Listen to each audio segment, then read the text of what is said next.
So now I'm going to wire up the MIDI enclosure. So I've been and bought a whole bunch of patch cables which will go in here. Hopefully you can see inside this so you can see what I'm doing, and I'll show you exactly what I'm doing. I'm just going to move the camera in a little bit further. So what I'm hoping is you can now see the inside of the patch enclosure, and I'm just cutting the cable tie off the patch cable.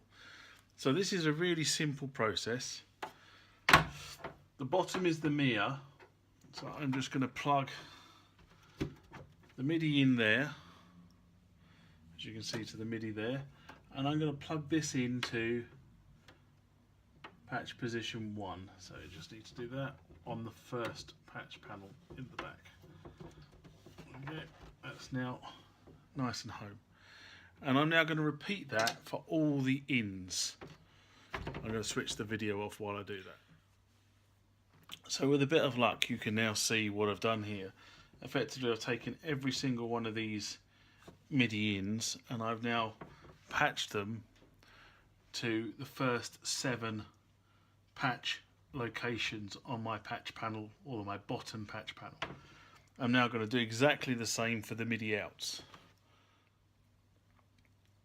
So now I've done exactly the same with all the MIDI outs, and I've located those to the next 7 locations on my patch panel. So that's 14 locations done on the patch panel, which gives me 2, 4, 6, 8 to bring me up to my 22 locations on the patch panel. So I've got 8 locations on that bottom patch panel free. I'm now going to do exactly the same with this top one. So again, once again, I'm hoping you can see the inside of this. So the bottom mirror is connected to the first 14 of the bottom patch bay, if you look from the front. And the top Roland 8880 is connected to the first 12 sockets on the top patch panel.